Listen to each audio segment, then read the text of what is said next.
G24 news కి స్వాగతం. ముందుగా ముఖ్యాంశాలు.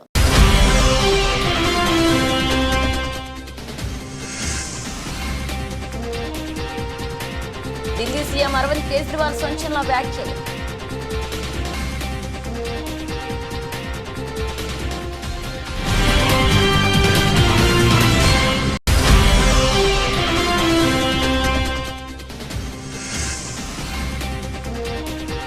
అరకపూడి గాంధీ నేను టీఆర్ఎస్ పార్టీ ఎమ్మెల్యే అని చెప్పాడు. నేను చెప్పింది కూడా అదే.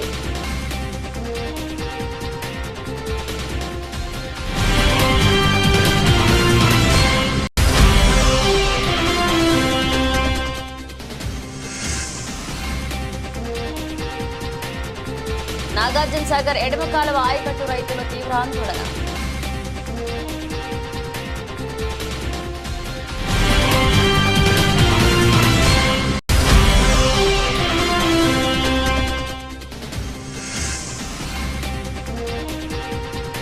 పలు వందే భారత్ రైళ్లను ప్రారంభించిన ప్రధాని మోదీ.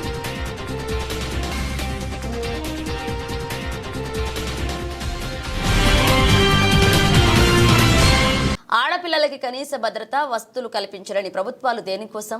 వీళ్ళ ఆవేదన వింటుంటే ఈ పాలన మీద అసహ్యం కలుగుతుంది. స్నానాల గదిలో వీడియోలు తీయడం ఏంటి?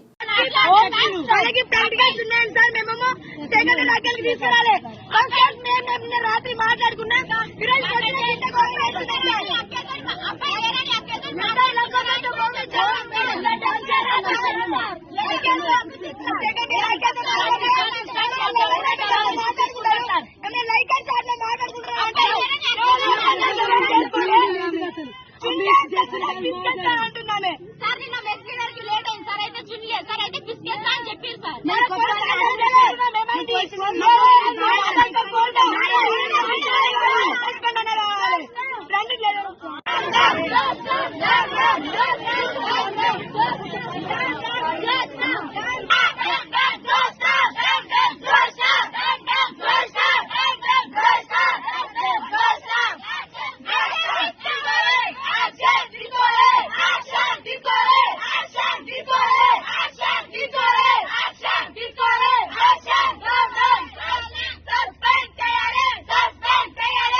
అత్యాచార కేసుపై చర్చించకుండా తనను పదే పదే అవమానించడం సరికాదన్నారు బెంగాల్ సీఎం మమతా బెనర్జీ.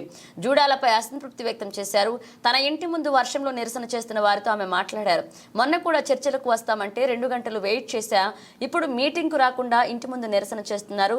నన్ను ఇలా అవమానించొద్దు. నాతో మాట్లాడడం ఇష్టం లేకపోతే ఇంట్లోకి వచ్చి కప్పు చాయ్ తాగి వెళ్ళండి అంటూ కూడా ఆమె కోరారు.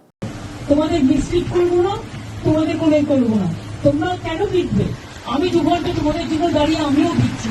আমার চিফ সেক্রেটারি, আমার ডিজি পুলিশ, আমার আইবি হেড, আমার হোম সেক্রেটারি মন্ত্রী, আমরা সবাই ওয়েট করছি। তোমাদের সকলকে ছাতা দিয়েছে এই কারণে যে তোমরা তাদের না ভেজো এবং তোমাদের বসবার জন্য পাশে অ্যারেঞ্জমেন্ট করা আছে। তোমরা অন্তত মিটিং না করে একটা চা খেয়ে যাও।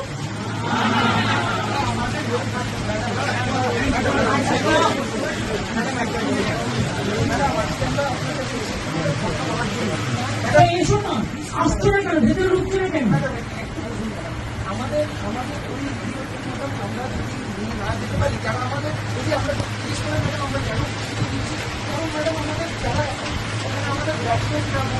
শোনো, আমি একটা কথা বলি। তারা তো তোমাদের ট্রান্সফারও পাঠিয়েছে। তোমাদের আসার কথা ছিল 15 জন, তোমরা এসছো 40 জন। একটা লোকের বাড়িতে তুমি বলো 40 জনের কি বসার জায়গা থাকতে পারে? তা সত্ত্বেও তোমরা ছোটরা এসছো। আমি তোমাদের জন্য সব অ্যারেঞ্জমেন্ট করে রেখেছি। প্লিজ এসো তোমরা। আমি তোমাদের অনুরোধ করবো তোমরা এসো। যদি মিটিং করতে ইচ্ছে না করে তোমরা একটা চা খেয়ে যাও এবং দরকারে তোমরা যারা ভিজেছ আমার কাছে কাপড় জামা আছে, আমি তোমাদের দিয়ে দিচ্ছি। জামা কাপড় প্রচুর, তোমরা ভিজো না, এটা তোমাদের কাছে আমার রিকোয়েস্ট থাকবে। তোমরা আমার সাথে কথা বলবে বলেছিলে বলেই কিন্তু আমার ডাকা। দেখো, তোমার আজকে কিন্তু অনুরোধ তোমাদের কাছ থেকে এসেছিল, কারণ আমি ওখানে যাওয়ার পর সেখানে কোথাও লাইভ স্ট্রিমিং এর কথা লেখা ছিল না এবং আমরাও লিখিনি, তোমরাও লেখনি। সেদিনকে তোমরা লিখেছিলে। তা সত্ত্বেও তোমরা তো বুঝবে এখানে একটা সিকিউরিটির ব্যাপারও আছে। লক্ষ্মী ভাই বোনেরা, তোমরা মানুষের স্বার্থে এসো এবং তোমরা আমার সাথে কথা না বলতে পারো, তোমরা এক কাপ চা খেয়ে যাও।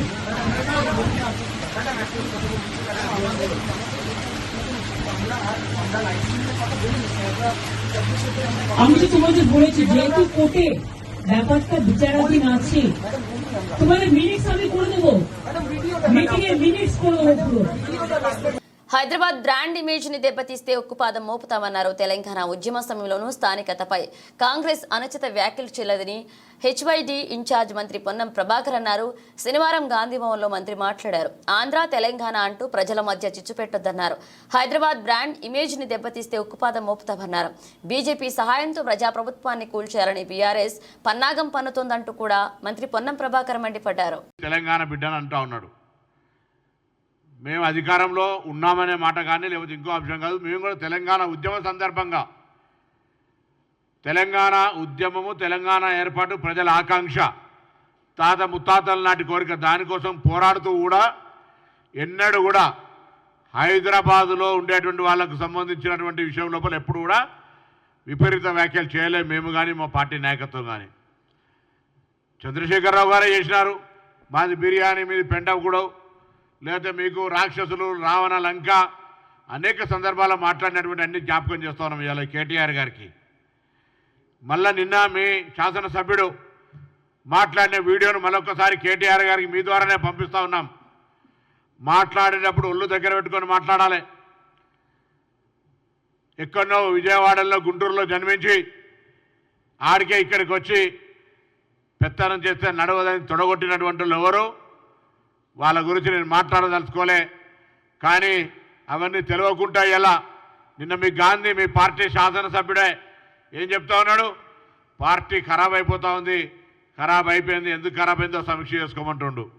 కాబట్టి ఏమున్నా ఇలా హైదరాబాద్కు సంబంధించిన విషయం లోపల నిన్న కూడా నేను చెప్పిన హైదరాబాద్ ఇన్ఛార్జ్ మంత్రిగా హైదరాబాద్ బ్రాండ్ ఇమేజ్కు సంబంధించిన విషయం లోపల రాజకీయ పార్టీలు శాసనసభలో కూడా చర్చ వచ్చింది. ఇది ఒక కుట్రపూరితమైనటువంటి అంశాన్ని చేతులు తీసుకుంటా ఉన్నది. మళ్ళీ తెలంగాణేతరుల పేరు మీద రాజకీయం చేయాలనో లేదా హైదరాబాద్కు సంబంధించిన విషయం లోపల అస్థిరపరచడానికో శాంతి భద్రతల విషయాన్ని భంగం కలిగించే విధంగా ప్రతిపక్షాలు కుట్ర చేస్తూ ఉన్నాయని అన్నాడు. శాసనసభ వేదిక కూడా చెప్పినాం.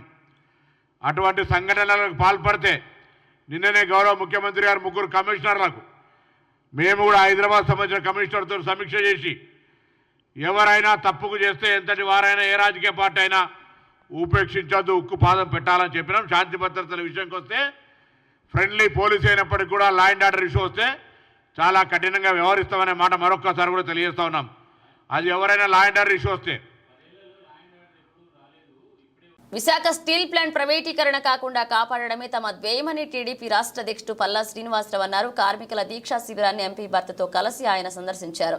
ప్లాంట్ పరిరక్షించకపోతే రాజీనామా చేసి నిరసనకు దిగుతామని ప్రకటించారు. ప్లాంట్ కోసం కేంద్రం నుంచి నిధులు తెస్తామన్నారు. మోదీ ప్రభుత్వంలో కీలకంగా ఉన్నామని, కేంద్రం ఏపీకి పూర్తి సహకారం అందిస్తుందని ఎంపీ భరత్ చెప్పారు.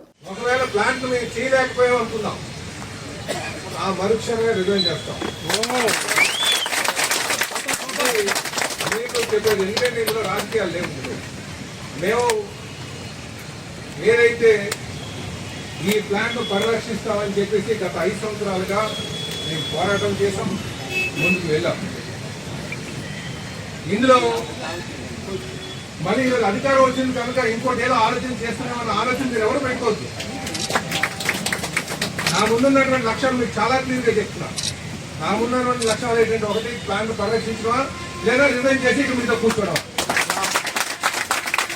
కనుక ఆ విషయం మీకు భరోసా కల్పిద్దామని వచ్చాను.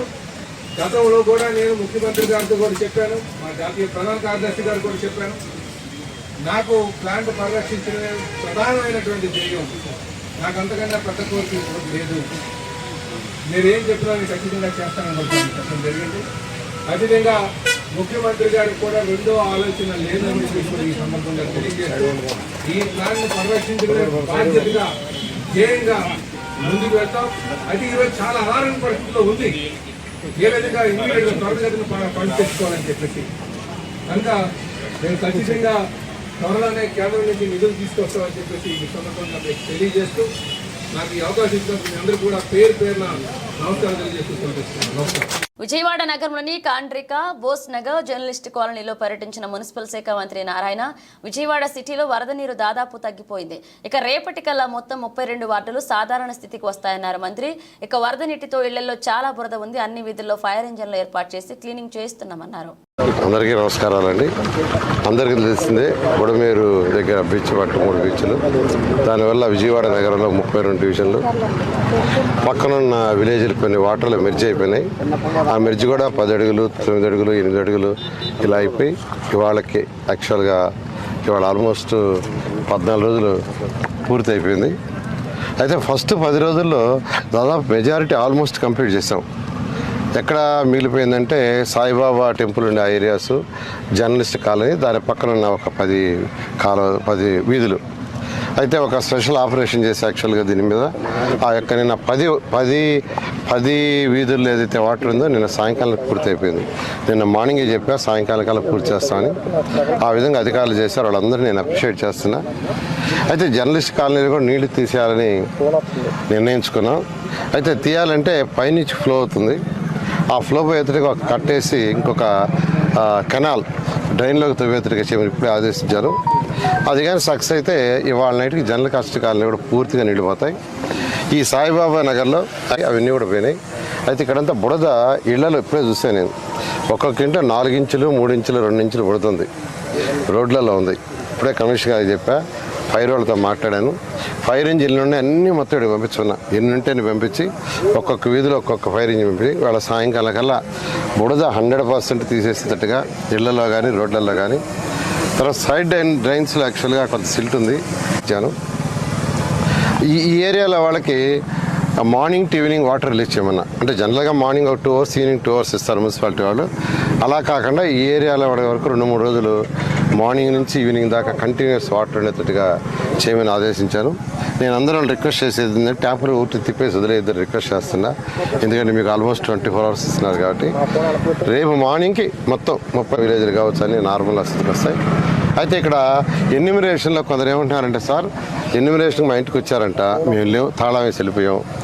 ఎందుకంటే మా ఇంట్లో నీళ్లుండి మీరు నిన్న నీళ్ళు తీశారు, నేను రాత్రి మేము ఇవాళ వచ్చాము, మాకు ఎన్యూమరేషన్ చేయలేదంటే చెప్పాను అధికారులకి, కమిషనర్ గారికి ఇమీడియట్గా వాళ్ళకు కూడా ఎన్యూమరేషన్ చేయమని. ఇంకోటి కూడా అడిగారు, సన్ అండ్ మదర్ ఒకే కార్డు ఉంది వాళ్ళకి.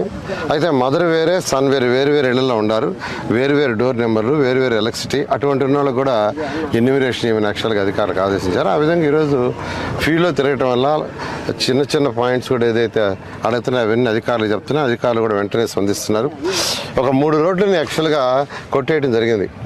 నిన్న పోయే రోడ్డు కావచ్చు, లేదా బైపాస్ రోడ్, రింగ్ రోడ్డు కావచ్చు, 100 అడుగుల రోడ్డు, ఈ 3 రోడ్లని దాదాపు 50 దగ్గర కొట్టేసాం.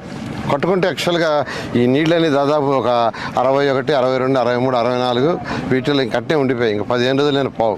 ఇంత ఇబ్బంది లాగానే ఉంటుంది. ఢిల్లీ సీఎం అరవింద్ కేజ్రీవాల్ సంచలన వ్యాఖ్యలు చేశారు. 2 రోజుల్లో తాను సీఎం పదవికి రాజీనామా చేయనున్నట్లుగా ప్రకటించారు. నిర్దోషిగా నిరూపించుకునేంత వరకు ఆ పదవిలో ఉండానని ఏఏపీ కార్యకర్తలతో భేటీలో వెల్లడించారు.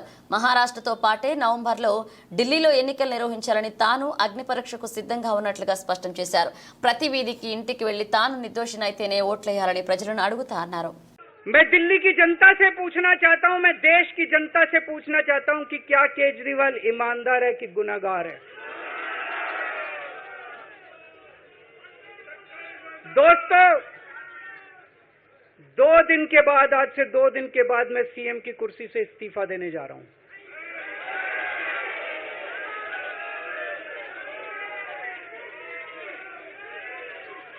और मैं तब तक सीएम की कुर्सी पे नहीं बैठूंगा जब तक जनता अपना फैसला ना सुना दे। मैं जनता के बीच में जाऊंगा, गली गली में जाऊंगा, घर घर में जाऊंगा, और जब तक जनता अपना फैसला ना सुना दे कि केजरीवाल ईमानदार है, तब तक मैं सीएम की कुर्सी के ऊपर नहीं बैठूंगा।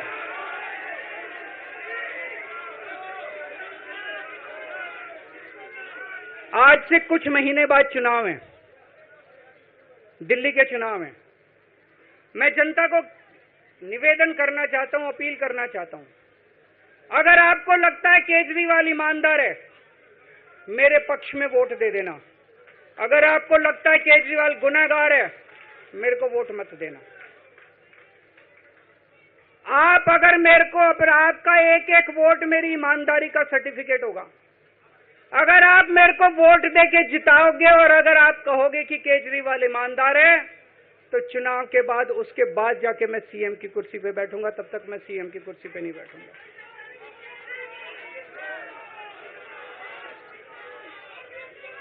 ఖైరతాబాద్ వినాయకుడి దర్శనానికి నేడు ఆఖరి రోజు కావడంతో భక్తుల రద్దీ భారీగా పెరిగింది. భక్తులు భారీగా చేరుకుని గణనాథుని దర్శించుకుంటున్నారు. ఈ సందర్భంగా హర్యానా గవర్నర్ బండారు దత్తాత్రేయ గణనాథుని దర్శించుకున్నారు. ఈ సందర్భంగా ఉత్సవ కమిటీ సభ్యులు ఆయనను సన్మానించారు.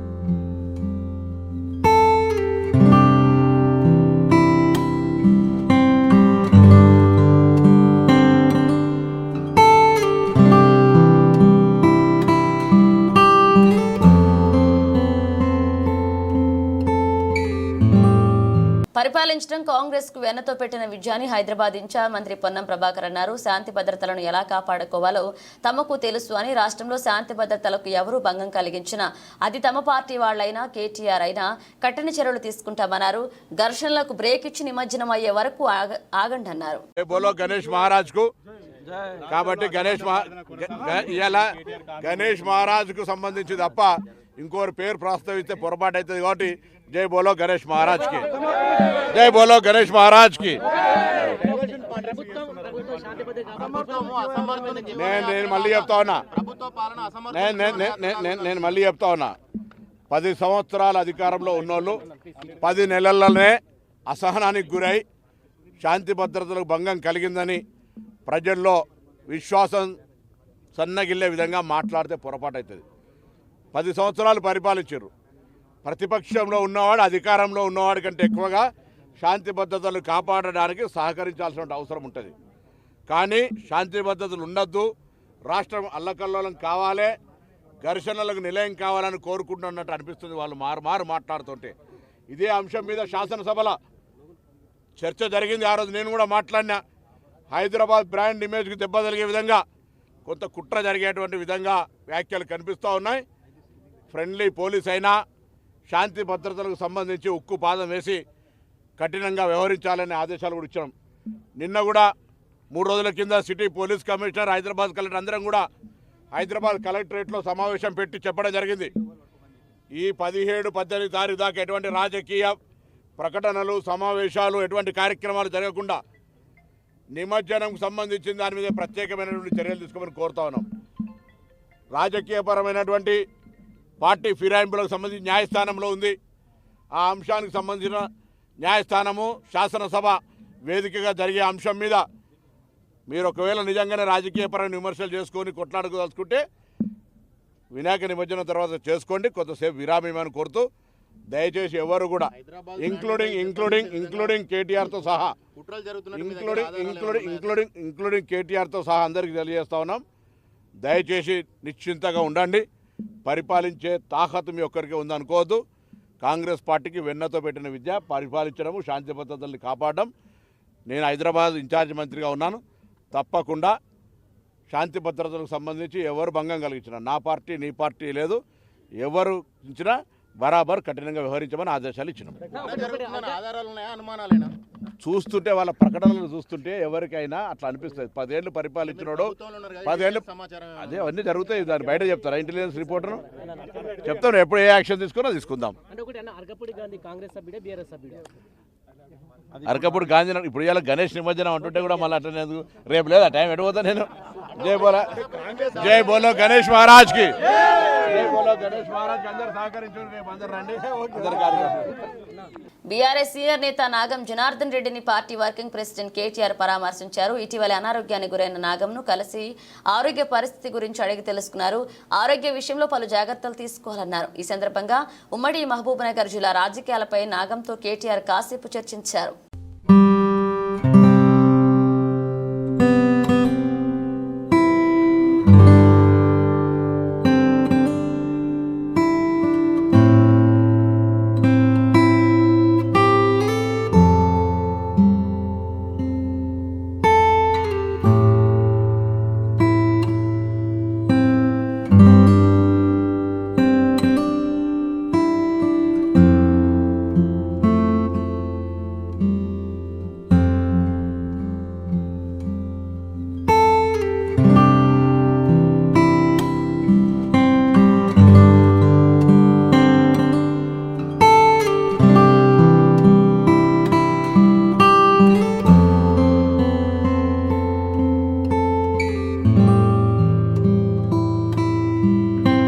రాష్ట్ర ప్రభుత్వం వైద్య విద్యలో స్థానికత నిర్ణయించడానికి జీవో నెంబర్ 33ను ఉపసంహరించి కౌన్సిలింగ్ నిర్వహించాలని డిమాండ్ చేస్తూ బీఆర్ఎస్వి రాష్ట్ర అధ్యక్షుడు గెల్లు శ్రీనివాస్ తెలంగాణ భవన్ నుంచి మినిస్టర్స్ క్వార్టర్స్ ను ముట్టడించడానికి బయలుదేరారు. ఈ సందర్భంగా పోలీసులు వారిని అరెస్ట్ చేశారు. అనంతరం ఆయన మాట్లాడుతూ పేద మధ్యతరగతి కుటుంబాలను ప్రభుత్వం వైద్య విద్యకు దూరం చేస్తుందన్నారు.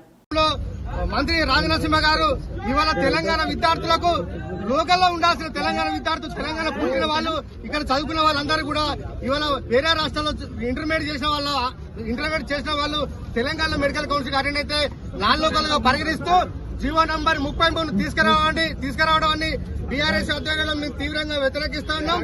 బీఆర్ఎస్ పార్టీ గత కొన్ని రోజులుగా దీని మీద అనేకమైన స్టేట్మెంట్ ఇచ్చినప్పుడు కూడా ఈ ప్రభుత్వంలో చలనం లేదు. ఎందుకంటే ప్రైవేట్ మెడికల్ కాలేజీలు తొత్తుగా వేగిస్తూ ఇక్కడ నాన్ లోకల్ అయిన తెలంగాణ బిడ్డలు యాజమాన్య కోటలో చేయని విధంగా ప్రైవేట్ కాలేజీలకు ఇవాళ కొమ్ము కాసే విధంగా ఇవాళ రాష్ట్ర ప్రభుత్వ వైఖరి ఇవాళ ఉంటుంది. అదేవిధంగా ఇవాళ నీట్ కౌన్సిలింగ్ లో కూడా ఇవాళ భారతదేశంలో అన్ని రాష్ట్రాల్లో కూడా మొదటి ఫేజ్ అయిపోయింది. సెకండ్ ఫేజ్ కూడా ఇవాళ సర్టిఫికేట్ వెరిఫికేషన్ అయిపోయినాయి. ఇవి అయినా కూడా తెలంగాణలో కనీసం ఇలా కౌన్సిలింగ్ నిర్వహించకపోవడం వల్ల తెలంగాణ విద్యార్థులు చాలా ఆందోళనకు గురవుతూ ఉన్నారు, చాలా నష్టపోయే పరిస్థితి ఉన్నది. ఈ లోపల తెలంగాణలో కొంతమంది ప్రైవేట్ యాజమాన్యాలు వాళ్ళు ఇవాళ రాష్ట్ర ప్రభుత్వంతో సంబంధం లేకుండా ఇవాళ డ్రీమ్ యూనివర్సిటీలు రావడం వల్ల తెలంగాణలో కరీంనగర్ నింపాల్సిన సీట్లు కూడా ఇవాళ పూర్తిగా ఇవాళ ప్రైవేట్ వాళ్ళ చేతిలో పోయే పరిస్థితి ఇవాళ కనిపిస్తున్నాయి. దీనికి అన్నిటి కారణం ఇవాళ ప్రైవేటు యాజమాన్యాలతోని ఈ రాష్ట్ర ప్రభుత్వం, ముఖ్యమంత్రి రేవంత్ రెడ్డి గారు, అదేవిధంగా వైద్య శాఖ మంత్రి దామోదర్ రాజనరసింహ గారు ఇవాళ కుట్రపడి ఇవాళ లాలూచి పడి ఇవాళ తెలంగాణ విద్యార్థులు నష్టం చేస్తున్నారు. కాబట్టి ఇవాళ మేమందరం కూడా బీఆర్ఎస్ ఆధ్వర్యంలో మినిస్టర్ క్వార్టర్స్ ఉంటానికి మేము బయలుదేరితే ఇవాళ పోలీసులను బట్టి ఇవాళ మమ్మల్ని అడ్డుకోవడం చాలా దుర్మార్గంగా వివరిస్తున్నాం. మేము మా సొంత కోరికలు కోరట్లేదు. తెలంగాణ విద్యార్థుల కోసం, తెలంగాణ ప్రయోజనాలను కాపాడాలని చెప్పి జీవో నంబర్ 33 రద్దు చేయాలని చెప్పి ఇవాళ మేము డిమాండ్ చేస్తున్నాం. రాష్ట్ర ప్రభుత్వం ఒక దిక్కు విద్యార్థుల నుంచి, పేరెంట్స్ నుంచి డిమాండ్ వస్తున్నప్పుడు కూడా ఇవాళ కావాలని చెప్పి ఇవాళ సుప్రీంకోర్టు పోతున్నారు. ఇవాళ సుప్రీంకోర్టులో నిర్ణయం వచ్చే వరకు ఈ లోపల ఇవాళ చాలా మంది డబ్బున్న వాళ్ళందరూ కూడా ఇవాళ యాజమాన్య కోర్టులో చేరే విధంగా మరిన్ని ఈ లోపల మరిన్ని డ్రీమ్డ్ యూనివర్సిటీలో వచ్చే పరిస్థితి ఉన్నది. కాబట్టి పూర్తిగా తెలంగాణ విద్యార్థులకు నష్టపోయే పరిస్థితి. కాబట్టి రాష్ట్ర ప్రభుత్వం వెంటనే సుప్రీంకోర్టులో వేసిన పిటిషన్ ఉపసంహరించుకోవాలని మేము డిమాండ్ చేస్తా ఉన్నాం. తొందరగా మెడికల్ కౌన్సిల్ నిర్వహించి 33 జీవోలు వెనక్కు తీసుకొని తెలంగాణ గడ్డ విద్యార్థులతో ఈ కౌన్సిల్ నిర్వహించడానికి రాష్ట్ర ప్రభుత్వాన్ని డిమాండ్ చేస్తూ ఇప్పుడు మినిస్టర్ క్వార్టర్స్ ముట్టడికి బయలుదేరుతా ఉన్నాం. అరకిపూడి గాంధీ నేను బీఆర్ఎస్ పార్టీ ఎమ్మెల్యే అని చెప్పాడు. నేను చెప్పింది కూడా అదే. మీరు మీ పార్టీ అంతర్గత విభేదాల సమస్యలను పరిష్కరించుకోవాలని, మా పార్టీపై నెపం మోపడానికి ప్రయత్నం చేస్తే ప్రజలందరూ చూస్తున్నారన్నారు మంత్రి శ్రీధర్ బాబు. ఎవరు తెలివితేటలు చూపెడతా ఉన్నారో ప్రత్యక్షంగా కనబడతా ఉన్నారు. నేనన్న మాటలు కాదు, వారి పార్టీ ఎమ్మెల్యేనే, నేను ఆ పార్టీకి సంబంధించిన ఎమ్మెల్యేనని చెప్పిండు. ఎవరు చెప్పిండ్రు? అరకిపూడి గాంధీ గారు ఏ పార్టీ అని చెప్పిండ్రు.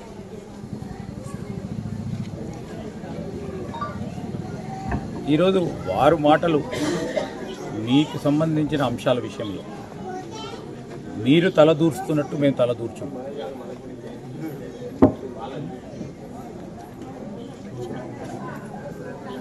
ఈరోజు మేము కూడా చెప్తా ఉన్నాం, నిన్న కూడా చెప్పింది అదే. మీలో మీ పార్టీలో ఉన్న అంతర్గత విభేదాలకు సంబంధించి మీరు సమస్యను పరిష్కారం చేసుకోవాలి. అది మా పార్టీపై మెప్పటం చేస్తూ ఉంటే ప్రజలందరూ గమనిస్తున్నామని చెప్పినాం ప్రత్యక్షంగా. ఇంకేం చెప్పలేదు, ప్రజలే చెప్తారు ఎవరు తెలియగలవారో, ఎవరు ఏ పరంగా మరి ఈరోజు లేని. నాగార్జున సాగర్ ఎడమ కాలువ ఆయకట్టు రైతుల్లో తీవ్ర ఆందోళన నెలకొంది. నల్గొండ జిల్లా నడిగూడ మండలం కాగిత రామచంద్రాపురం దగ్గర గండి పూడ్చివేత పనులు అధికారులు అలసత్వం వహిస్తున్నారు. ఆయకట్టు పంట పొలాలకు తప్పని సాగునీటి కష్టాలు. ఇరిగేషన్ శాఖ మంత్రి ఇలాకాలో అధికారుల అలసత్వం పనితీరుపై రైతులు ఆగ్రహాన్ని వ్యక్తం చేస్తున్నారు. సాగర్ ఎడమ కాలువ గండి యుద్ధ ప్రాతిపదికన పూర్తి చేయాలని రైతులు డిమాండ్ చేస్తున్నారు.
పలు వందే భారత్ రైళ్లను ప్రారంభించారు ప్రధాని మోదీ. దేశంలో పలు ప్రాంతాల్లో సేవలందించే వందే భారత్ ఎక్స్ప్రెస్ రైళ్లను ప్రధాని నరేంద్ర మోదీ ఆదివారం వర్చువల్ గా జెండా ఊపి ప్రారంభించారు.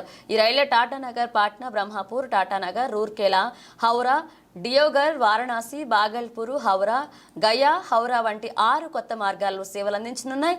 24 రాష్ట్రాలు, కేంద్రపాలిత ప్రాంతాల్లో నిత్యం 120 ట్రిప్లతో వందే భారత్ రైళ్లు ప్రయాణికులకు సేవలందిస్తున్నాయని రైల్వే మంత్రిత్వ శాఖ తెలియజేసింది.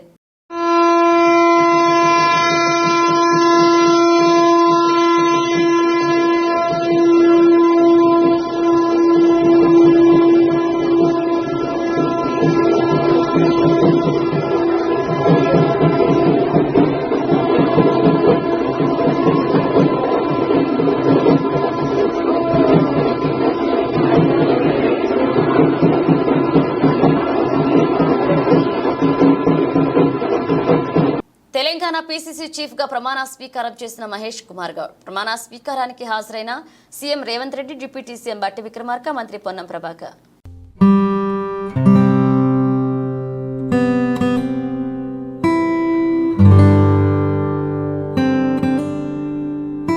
బులెటిన్ ముగించే ముందు హెడ్లైన్స్ మరోసారి.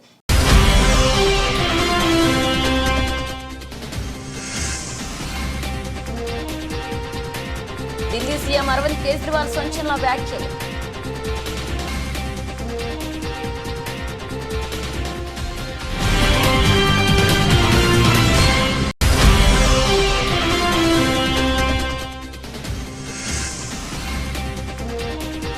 అరకపూడి గాంధీ నేను బీఆర్ఎస్ పార్టీ ఎమ్మెల్యే అని చెప్పాడు. నేను చెప్పింది కూడా అదే.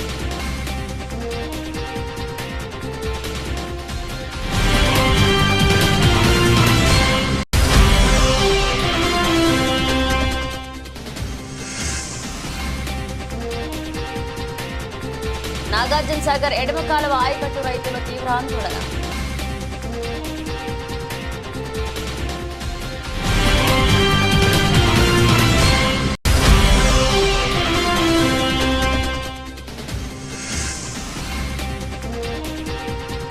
పలు వందే భారత్ రైళ్లను ప్రారంభించిన ప్రధాని మోదీ.